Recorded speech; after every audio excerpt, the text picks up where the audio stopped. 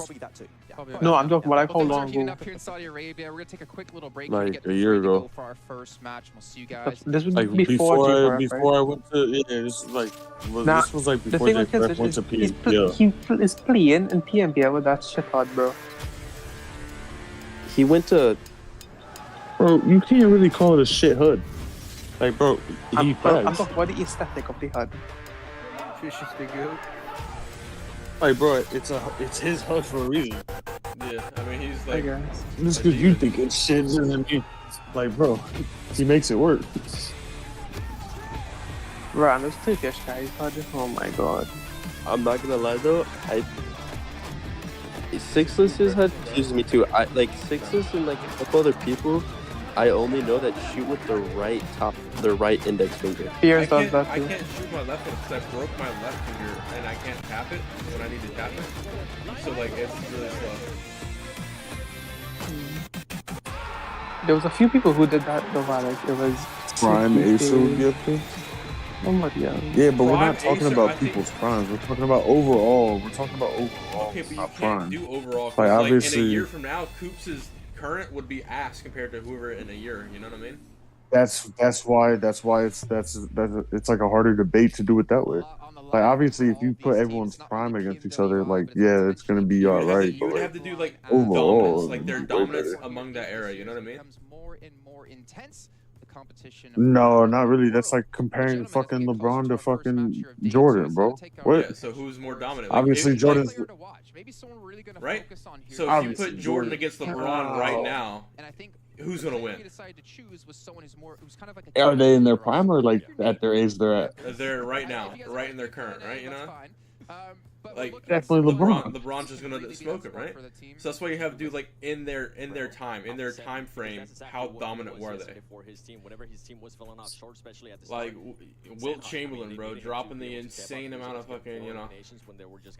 But then Wilt Chamberlain wouldn't even be up there because he was never good in the finals. Coops was that, bro. Yeah, that's what I'm saying. When Coops turned 16, it was just over.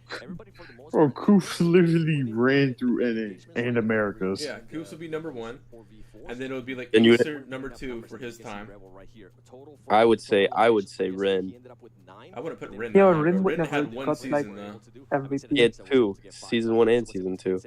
How do you do season 1 and 2 compared to everyone else? What do you mean? Like he overall frag. Yeah, he top fragged. He got MVP season 1 and season 2. I'm pretty sure. No, he didn't. Season 1, it was. Oh, I can't remember who it was, but Acer got to the finals. Overall, Acer wouldn't be up there. No, Acer would be up there if we're basing it off of like their dominance at the time. Acer was so good in the game. Every single T1 team was calling him a hacker, and he got banned simply because so many people called him a hacker. No one's been on that level, is what we're saying. I remember when Acer got banned. Bro, I wish I would have seen. I think what was his name? I just forgot his name, bro.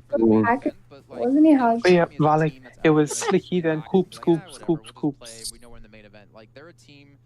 I feel like that was the MVP. Dude, I've always thought Slicky was just like he was always like just a good player. Like he didn't shine. He was like an overall just a good player. Yeah, you never saw him do like really dumb shit, you know? Yeah, he was just a consistent good player. I would have loved to see Rolex stay in scrims, bro. That would have been fucking. Rolex was actually, I fully believe Rolex would be like top 3 players. Bro, he was. Bro, that's what I was saying. He was so mechanically ahead of everyone at the time. Like it was insane. Bro, like the whole SSG team, bro. Like that whole team seemed nutty as fuck. Like that would have just stayed a team. We were nutty as fuck, but the thing that brought us down was Juicy's IGLing. He wouldn't change his playstyle when it needed to be changed, so it just went downhill over and over, you know. Bro, like that team, bro. I remember watching them. Like the first tournament I ever watched, SSG ran through everybody. Bro, it just blew my mind that your SSG's only like actual fragger was Angry. Yeah. No. Wait, so it's Connor. Just saw one SSG. Angry was definitely up there, but like, bro, like the that fuck was whole team Carnage? just worked so well The whole together. team was just, we were all four smart players that were very Yeah, good at you get everything. all literally put together. Literally, there was like so much synergy with that team. I feel like they've been kind of similar to DRS. Getting to the late I wish stages of the Beach game, would have but I stayed feel like in they've been the scene a going little bit longer. He's Yeah. a fucking ass, brother. I feel like they're a lot more macro Nah. I played So with you him. just had good I clips? played with him.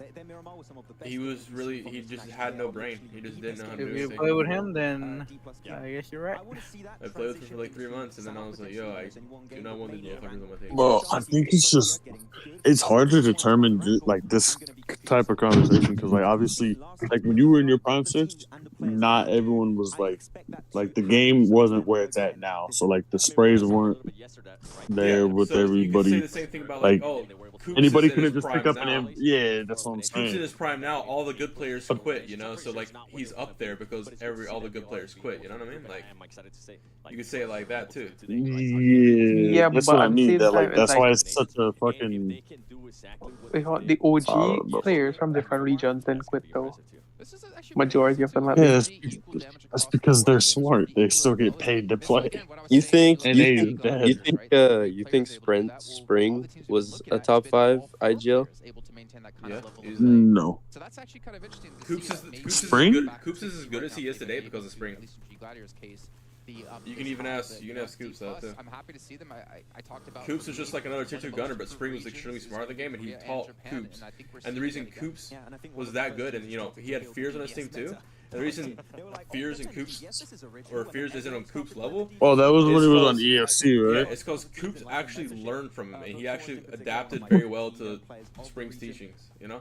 And just Fears didn't, you know? So Koops is just really good at learning, and then he's got the gun skill, so he's just extremely smart.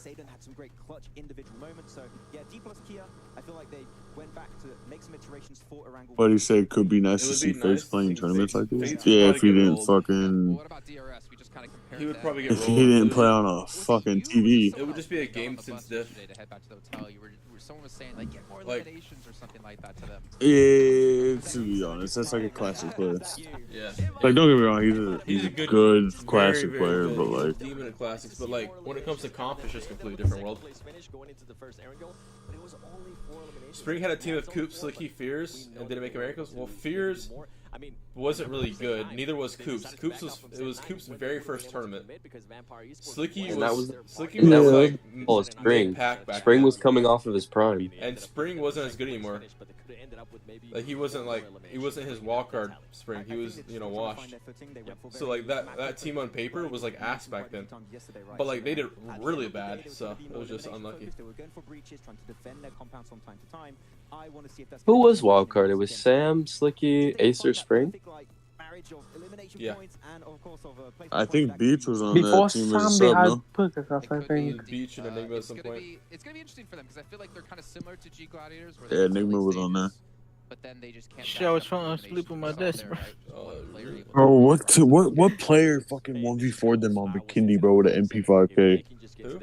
What team? This was like, they 1v4'd fucking, yeah, I think it was Starlight. He 1v4'd fucking Wildcard. Like right under, the fucking, what's that compound? Imagine getting 1v4 by Starlight, that's wild. Yeah. Yeah, I was definitely quit the game. Well, they all did, yeah. Oh shit. Phone Kodo? Kodo was never good once he went to phone. He like fell off instantly. Like literally instantly once he went to phone, he fell off. I've been in a lab It's for like kinda 5 years. It's kind of wild. Kodo went from being like literally like he named himself Kodo the God, and everyone was like, yeah, he deserves that name. Literally like 6 months later, after he's forced to play phone, he's a literal tier 2 player. That shit was wild. I've never seen someone fall off so quickly. I had somebody tell me, they were like, Malik, you remember Edwin? I was like, bro, I have not heard that name. That's a wild, bro. I remember Edwin, bro. Day 1 of PMPL or PMCO. Day 1 of PMCO finals. He averaged like 1,500 damage per game, like some insane number. Yes. It was Edwin a was wild ass number. And Who got Mark. the highest in any in that first PMCO? What do you mean? Wait, what? In the PMCO final, the globals, who got the highest in any? In the globals? Yeah. Me? No, I mean like which team? In A? The only team that went? Like the SSG? Like Cloud9. Oh, I thought Cloud9 went to that too. Nah, it's only one team went.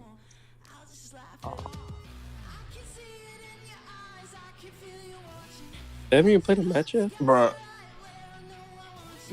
Hell no. Oh yeah, you all heard what They were, happened they were doing the yesterday. introductions and shit. Right, yesterday people's phones were like tripping out, so they had to give them new phones and shit. That's why I had that delay. W tournament. Oh, they're playing on certain phones. Yeah, the sponsor. That honor thingy that is showing right now. Wait, SSG got WCB? No, right? What? In Worlds? No. Yeah. We didn't get a win in Worlds because of juicy.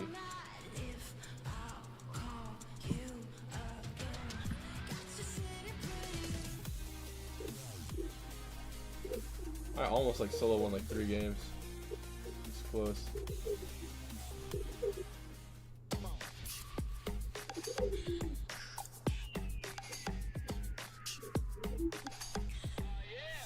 Was it Old Boy that had like the fucking greatest solo performance in global? Yeah, it was like 12 kills or something. Where like he that. dropped, I think he dropped 13 kills too. Yeah, 13, 12 or 13 kills. 13, one of those. Yeah. I thought it was Matic. Yeah. Brother Matic didn't play back No. Matic is like young, right? I thought it was Matic when he Matic had an insane. Remember when he? Matic had that insane. He like 1v3'd and then 1v4'd both NA teams back to back, bro. That shit was nutty.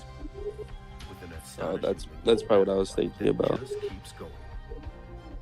Yeah, man, I'm talking about Old Boy's fucking solo performance back in global. Unleash the power of magic. Honor Magic 5 Pro. His whole team died like within the first 5 minutes, and then he soloed the whole game and got 13 kills, or 12 or 13. I don't remember. Tonight I'm gonna show you the wonders of them all. I need warriors. I remember just one game that I couldn't find like a gun. Like I had a mini or something, like a mini and like and it was at Worlds with Rolex. And Rolex was like, "Oh, I have an M4, take my M4."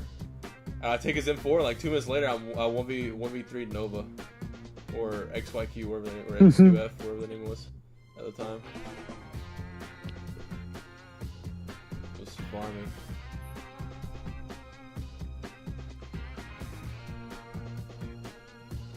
Yeah, we'll be back in 4 minutes. Yeah, chat. Chat, what are we doing? Yes, Where is man. Clint at? No, Thanks. bro, just say he'll be right back. Oh, he's in the other server Matic is with her.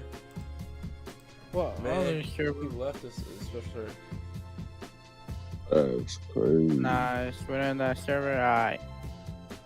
I see how it is. Matic was pure ass back then. Crazy how good he is now. Yeah, I mean, he just improved. I mean, everybody's like that That's though. how it is.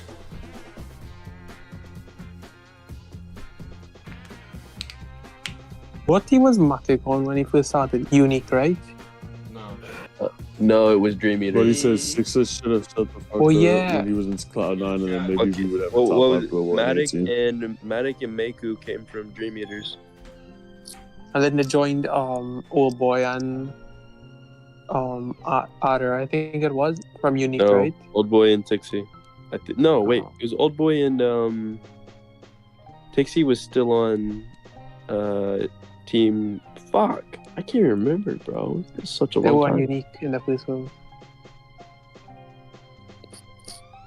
I don't remember who the OG team was. It was Matic, Meku, Old Boy, and it wasn't Adder because Adder was in C9.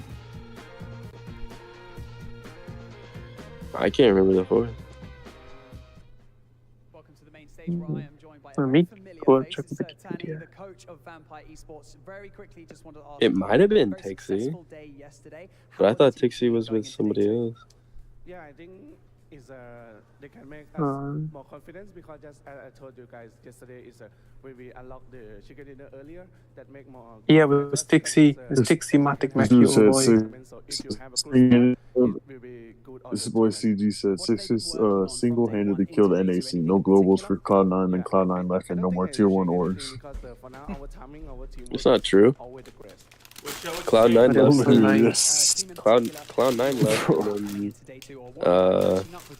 There's still Tempo. There's still Ghost. PK Tribe was still there. Wildcard was still there. I mean, there are still orgs there. I mean, Cloud9 was a big one to leave, though. I'm not gonna lie.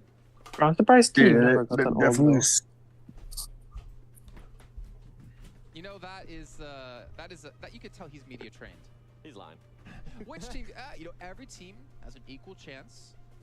It's PUBG Mobile. Everyone can play. Oh, Outplay said Dream Eaters had Matic and Meku. Konita Power had Tixie and Old Boy came from New Era.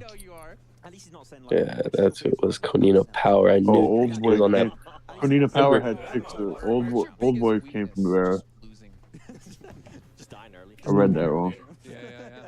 Okay, well, Tixie's lost a lot of weight. Still has his eyebrows now, but I'm not gonna lie. we do have some trimmers here in the studio. I was about to say some out of pocket shit. Him and Ayala have lost a lot of weight these past. Ayala 2 years. is like a machine, bro. Dude, how did this guy like transform like that fast? Like 1 PMPL, he's like. Oh, bro, they have nutritionists, bro. They literally have nutritionists. No. He had an illness. So like something like. So then he gained weight, and now he lost it. Cause like he's in treatment, I guess. Oh, I didn't know that. I for real thought that he just got put on a crazy diet. I saw his contract increased. That's what happened. That's all. I'll actually do it. As you can see, we got about 8 seconds left until we head on to the stage to kick off our day. It's day 2 of the All-Star event here at PMWI live from Saudi Arabia, and let's get things going. Is it 60 by 17? No clue. Gonzo? Good old Gonzo. Gonzo was a demon back in the day. What's up, Goku?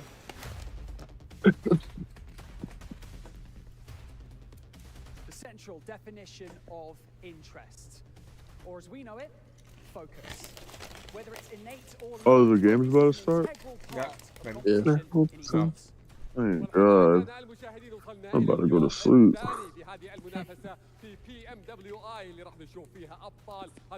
You don't got work today? Brother, I'm in California. I'm on vacation. It's true for the next week. Who the? What in the? What in the heck? What the hell are these guys? What the heck? Bro, that guy on the left big looks like a cheese Clash of grater. Clans caster. He might be. That's crazy. You don't mean that.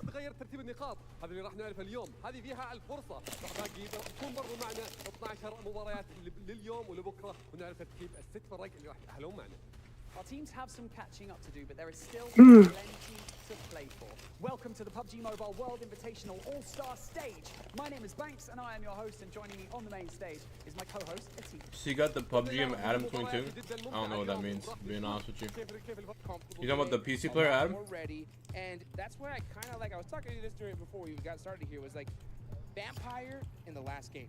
If they played it to perfection, I think they could have gotten a chicken dinner in the last one. What do you think? Oh yeah, absolutely. I mean, if you're looking at the ramp dip that they had, holding that down either side on a 2-2 split, that's us. You know, it's actually a really strong position of power, and I mean that's where eventually BTR wins from, right? Now, Let's go, hot juice. I understand why you usually do that, to try and kind of hold teams out from pushing up against. Oh, that boy got the red hair. He's not fucking around. Don't say my name. Said, do you want food? On your west side. Yes. Yeah. Give me your pick pop. Okay. I think it's too much of a Bet.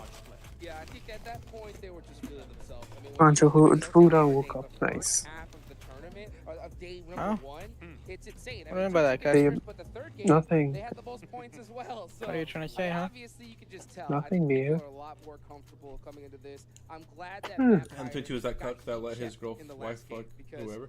Oh, that dude. The dude with the tats all over his face and shit? Yeah. That fucked Jason something, whatever his name is. I think his name is Jason. On the line. Can I? The black porn star dude. Yeah. And I'm glad you told me what heat check was before all of this was going down. That's not very changed man like. No, I'm just describing who it is. You know, if I said that porn star dude, no. If I said that white porn star dude, y'all know who I'm talking about, right? Yep. Talking about the goat, the doctor, you know, the veterinarian. I'm talking about him. OG Mudbone? Veterinarian is crazy. She's a rocket scientist, bro. You're gonna be like him, Nate?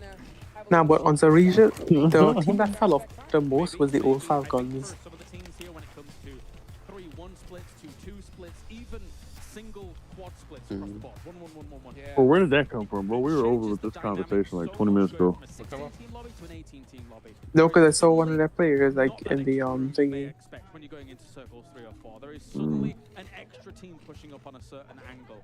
So sometimes some of these teams, Look, that guy's on an iPhone. people in those scenarios, and it's slightly. Is he? It might just sound like a slight difference adding 2 extra teams to that normal lobby, but it makes a whole. I sent you my PayPal. Wait, are they on iPhone now? Oh, look at that boy Carrillo. Boy, it's him.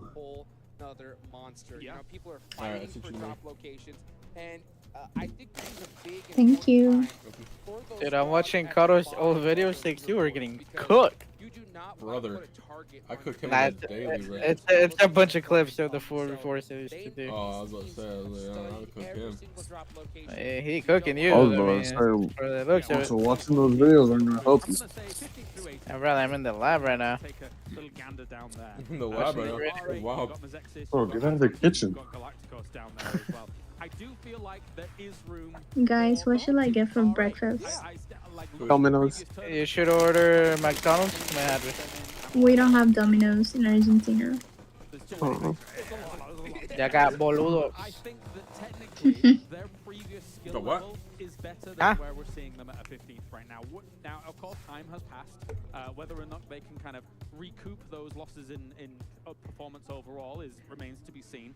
But I've seen the potential in the past, so I'm hoping that maybe there's a bump up here today.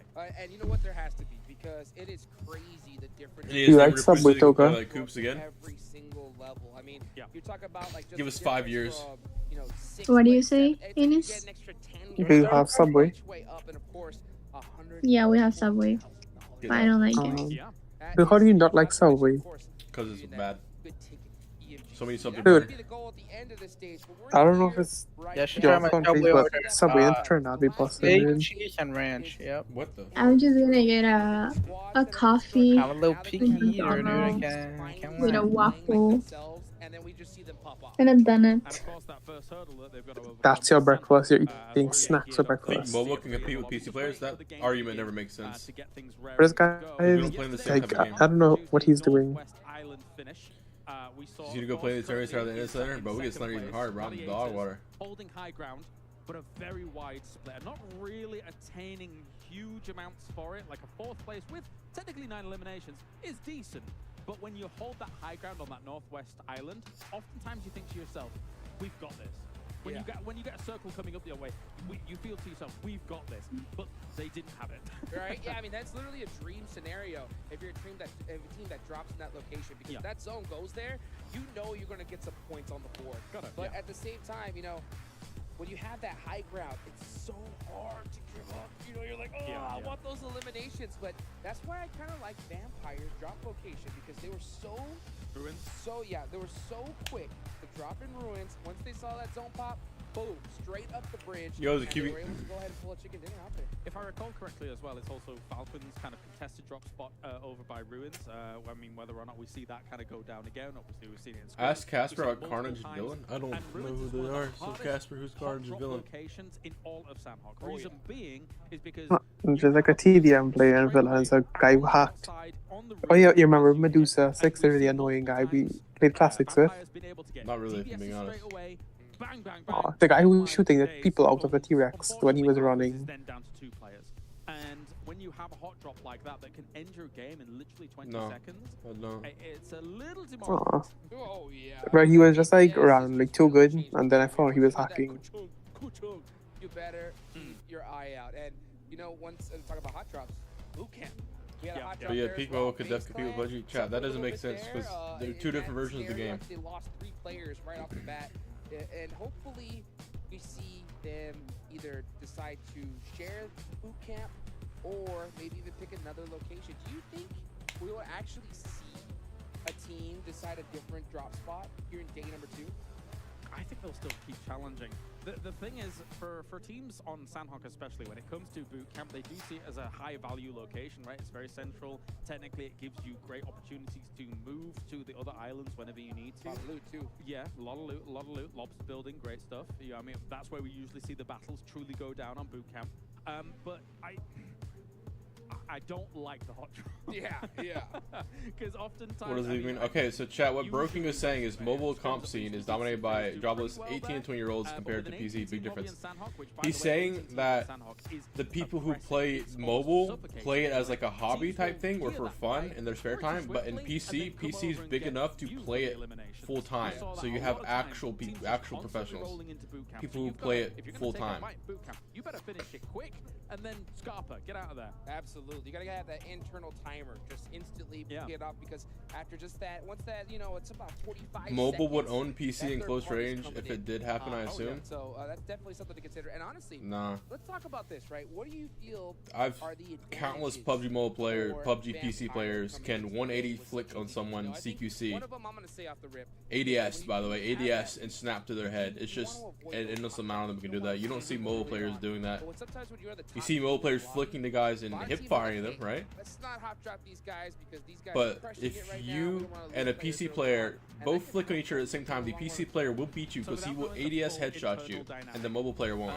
I think that the way in which Ravenclaw is probably passing on information to the rest at present is very strong. Nah, mobile player DBS here. Kind of the angles he's they got DBS on PC too. They've been using that shit. It's kind of cringe too. They don't use it as much though, because like if you run a DBS, then you don't have a long range gun. It would be unheard of. It would be unbelievable. So you just get out-traded. To replicate what they did yesterday. It's not useful enough. On a second day as well. The rest of the teams have gone out there, probably VOD reviewed. Likewise, they have as well. Because you can't like M4 spray across the map in that game, so everyone runs like DMRs, DMR AR. You rarely see like an AMP or anything like SMGs. People chase you down in a lobby. So I think the other teams are going to come CQC, they just use maybe bring the fight a bit more to them. What do you think? I think yeah, boys like so bad CQC now. And Pew. You cannot strafe as hard in PC. They don't strafe actually. Even if they're CQC, they still ADS. Correct. Yeah, they just go for the straight beams. That changed. Who will be number 1 today? Right? Vampire. I don't know. Vampire probably.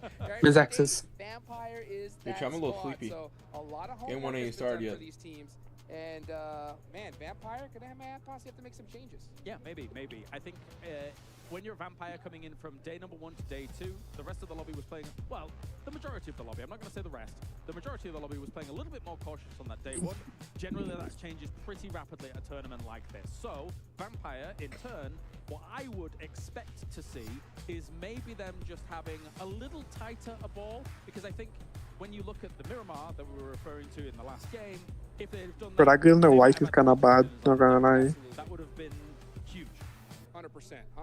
It would have been massive. Nice, and I'll tell you what, with this kind of prize pool, every point counts. And your legendary career in esports, right? How many times have you seen teams crushed by just I remember when you would stream right? in the lobby, you would like look at people's profile picture. You remember that? You know what I'm talking about? I didn't remove her mod. It just like got removed. Here, I'll give it to her. Down to wire as tiebreakers. We could even see, you know, from 6 to 7 tiebreakers to try and get onto the main event, actually crush stream. And you can't. Yo, chat, hit the like button right now on the stream. Hit the like button.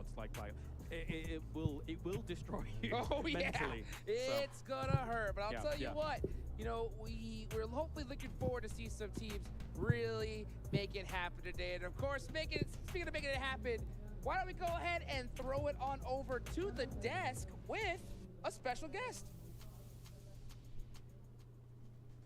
Come on, Hot Jukes. You know we always make it happen here on the desk. Welcome back, everyone, to the analysis desk. Let's get from the desk is what I'll call it. We got a special man here on the end joining us, looking dapper, looking fantastic. It's John L. Oh no, that's Blink. I forgot what you look like. I haven't seen you on camera in a while. Yeah, I don't feel all that special. I'll tell you that right now. He does exist. He is really here. I am real. Yeah, they're not at home. They're actually here. Yeah, exactly. They are casting. We're not lying to you. We are breaking the illusion right now. To be fair, right, this is, I guess, since PMGC, the first time you're going to an offline event again, because when we do regionals and stuff, you're working from home. Yeah, I'm working from my little office at home. It's chill. It's pretty fun, you know. Obviously, being here is better. I get to see the boys, which is amazing. Get to see all the players, which is also very, very cool. We always enjoy that. And I think that realistically, it is always nicer to have an offline event because you do get like a much better range of play, in my opinion, overall. And I think seeing some of the teams get more of this experience offline is probably beneficial for the esports in general, because you want to get these players in, you want to get rid of those jitters, those nerves of being on camera, on the stage, and then get going. 2020 PMGC, we literally talked about that, right? COVID just had hit, the players had to play from home, and we were talking about how some players actually were excelling because of that. Chilled out. Yeah, exactly. They didn't have to play in front of the stage. They didn't have to worry about that. You know, Darth Pillow, was it? What I can't remember his name. Darth Blanket. Yeah, chat. Everyone fell asleep before the tournament even started, bro. Even better blanket. We haven't gotten to kind of hear your recap on the day. I know you're probably saving it later on for when you and John Allen take over the casting desk. But, you know, what was your take on the I'm waiting for my players did way better than I thought they were going to do, honestly. And Tony K in particular did way better than I thought he was going to do. I thought he was going to pass out. How are you going to eat your food? Great addition. I didn't think he would excel. I'm gonna try to stay away. Will I get banned if I'm racist? Yes, you will get banned if you're racist. Honestly, when you look at Tony K, it was almost that redemption from game 2, where it looked very dangerous, where he almost for the entire game, and he was like, I'm sorry guys, please let me stay on. Don't pull a newsie on me, don't put me on the bench, please. For the love of God. Too soon. Yeah, I know. Maybe too soon, But I think that what they have right now, this is a good question to ask, right? Is I don't know if Seven, you particularly think that do they need to bring in newsie at this point? I think that with Ravenclaw, Stone, as well as Tony K, it's just a great roster overall. I think they've got every little bit of the piece that they need for a fantastic finish. Yeah, I think with the way they're going right now, I would rather them just keep the roster the way they have it right now, build that point cushion, and then going into tomorrow. Interviewing casters is crazy. Give some bro, this shit's taking forever. If they continue to perform this well, if they continue to perform this well, they are going to be going to Tony K, best default player in comp, reminds me of Irish in his prime. At least have some warm-up games. Who the fuck is Irish? Or just cut him. Don't let him play. So to be fair, right, like we did discuss that earlier on, right? We did compare Newsy and Ryzen right now. Bigetron, looking good. Oh god damn. If anyone's bro, not Irish performing well was that day, cattle. they could sub him in. I'm actually curious, Blank. What's your thoughts on like a 5-man roster? But like a viable 5-man roster, not just like someone you put on the list just so they can go to Liquipedia and be like, you see, I played in this. Not just a coach, just put like as a sub player. Not just like Max at the PMCO. Oh my! I love that. Bang, bang, bang. You know, you're all dropping the jokes on me. I mean, look, let me go to the original question first. Is what I think of an actual 5-man roster. I think a 5-man roster is really good. You think you take a team like Nexus from Europe in particular. They've got a 5-man roster at the moment. They switch people in and out from that roster, and I think it really helped them in the long run kind of build up to what they were looking for in the finals. And I do think that if you have a player like Octavian, for instance, bit of a streaky player at times, doesn't really turn on until the end of the tournaments a lot. It's great to, you know, give him a little bit of a break and let him come in feeling refreshed. Is there a way I can like prop my legs up? Wait, I can. I think it's less ideal taking out my main fraggers. So for instance, if we're talking about vampires, you wouldn't particularly take out Stoned because he is just overall a very consistent player. They need as that initiator into a lot of those compounds, a lot of those buildings. But having a 5-man roster, I think it does give you a lot of flexibility in these games of how you want to play things out. Say you just want to skip out on a sandbox one of your players, they've really played out their mind. Tony K, you can just let him step out, maybe get a new in. And I do think if we come back to oh my god, I found so many thumb sleeves just doing that. When he played on Infinity, he was one of their star players, right? I think when they played from that northern edge, he really definitely dominated in that play style. And I think that, you know, maybe if we come back to that edge play style, maybe we will see Newsy. If they make it to main tournament, I think Newsy will be really good there. Right now, with 18 teams in the lobby, it's not easy to play that edge. After especially their success of yesterday, it's not like W, it worked, chat. It worked. So far, if it ain't broke, don't fix it. And I feel like Holy, these guys are nice. They are nice people and love to talk. Unless they fall off significantly. That was you on the one time you ever casted. This team is nice and they are rotating right now nicely. Yeah, that's how I'm always am. What do you mean? I am nice. I am a nice guy. Shit, I'm about to pull you off my phone because I don't feel like looking at my neck, like moving my neck. Alright, I gotta get some water. Here we perform the same way as teammates have, then that roster's even more scary because 6 games on a day, that's quite Chat, look, I have like my legs propped up, and there's a pillow, I'm chilling, chat. This is definitely, I'm definitely sleeping in the chair. Like I can lean back fully, chat. I'm gone, bro. Let me tell you. Once I get tired enough, chat. Once I get tired enough, and I'm laying like this, with like the headrest and everything, bro. With the headrest and everything, it's over. So let's just say we're a 4-man squad, right? You got Kalaris, who's the 5th man on our team. If he's not being put into games, is he? Yo, I wonder what it feels like to be a caster and be told, yo, you gotta stall in our 37 minutes. Talk about something. They better be getting paid extra for this. Asset to the team to be there, act as an analyst, be there with the coach. In between matches, go talk to me. Hey, I noticed in this rotation you're doing things wrong. Or hey, these teams, because he can watch the whole game from the arena or something. These teams are doing this. Be careful. I think it depends on the mindset and the mentality of that 5th player. If they want to be an asset to a team, or if they only want to be a star. Do they want their team to win, or do they want themselves to win? I think that's crucial. It comes down to their ego too. Yeah, for sure, man. I think having that be an asset to the team, as you said, is a great way to place it, right? They can actually come in, help out behind the scenes, and I think that if you're on a team. Sorry, I keep coming back to Vampire, but it's just because they are doing so well in this tournament. It's a lot easier to have that mindset. Imagine waking up early to watch this. I didn't sleep, bro. That's even worse. On the tournament, right? That's the big. I've been live an hour. I've been live an hour. What the fuck, chat? It's not so easy to be that guy. You probably do want to try and play because maybe you can do better. Yeah. These casters for UMC 6 would have canceled himself 6 times by now. I mean, I'm not gonna lie. I'm the type of person that I would be, I would help them out. I don't care about being the 5th man on the team. I don't care about playing. If our team's winning, my name's in there in the banner. I'm getting to celebrate, and more importantly, I'm getting my cut of the prize pool. Exactly. I'm more than happy to be and there. You're chilling. And you're chilling. But what if the player feels like they are truly hitting their peak and they're not getting that game time? And the one I'm referring to is maybe Ryzen. Ryzen comes back after 2.5 years. He's now not getting game time. He's like, okay, maybe I start looking at some of the other teams. You know what? Lexi and Suxy in that new team, they just won that PMPL Indonesia. Do I maybe want to go reunite with them? Do I want to try to something out? It's funny you say that as well, because I do think that right now, although BTR are doing quite well, I think they are missing a star player on the team. Yes. I think Gemforce has done a really, really good job to make himself seem like the star player on the team, but he never was playing that role in the first place. He was always playing a very good support backstop role.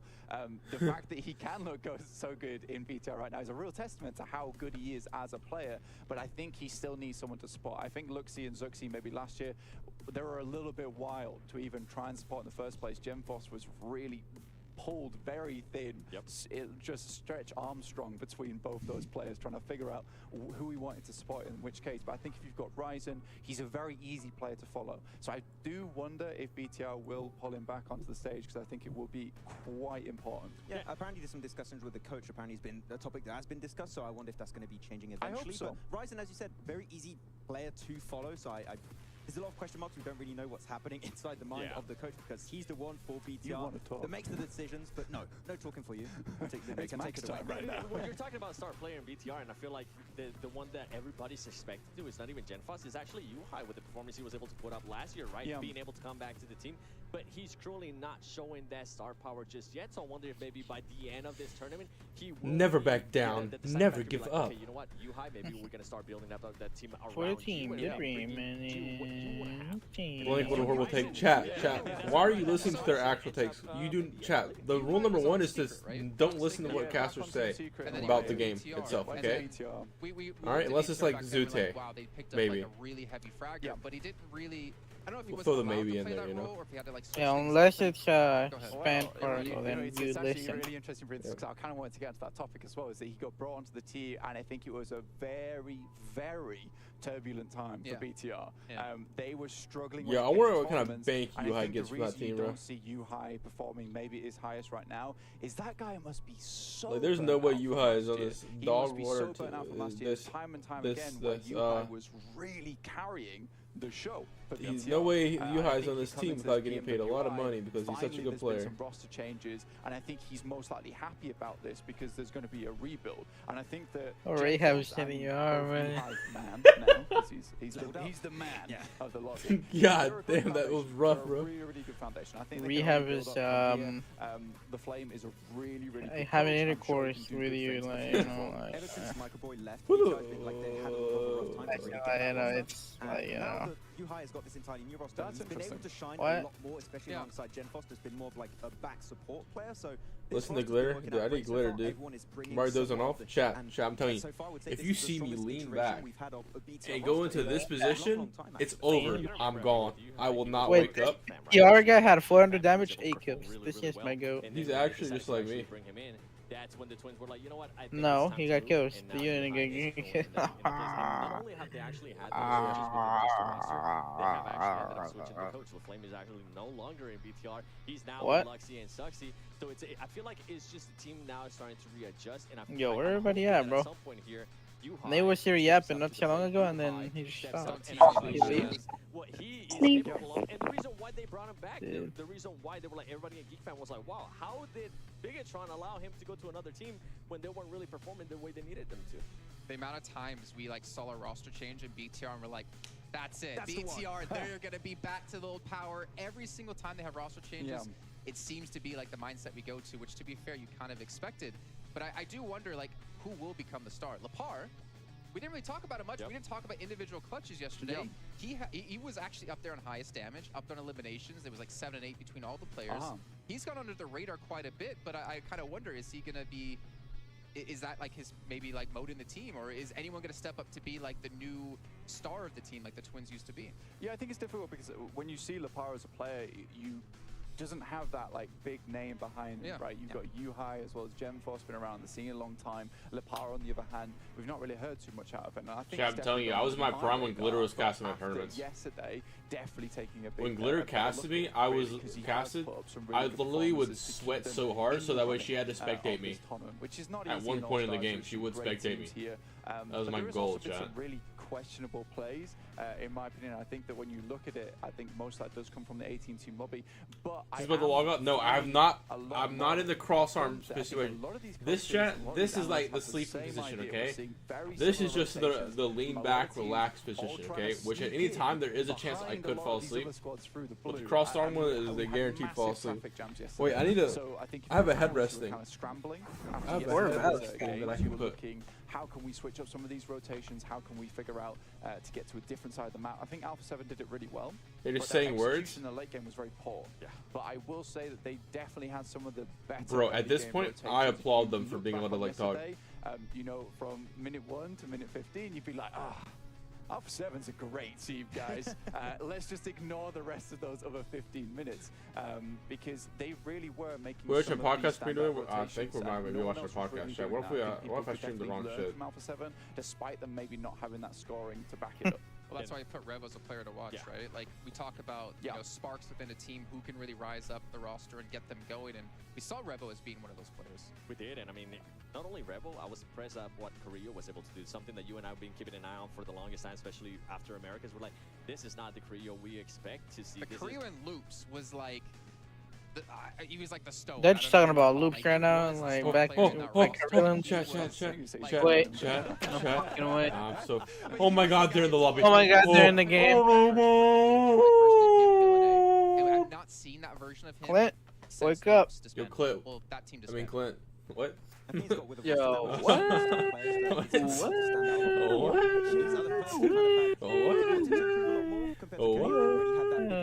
Reback 46 Mimo? Love you.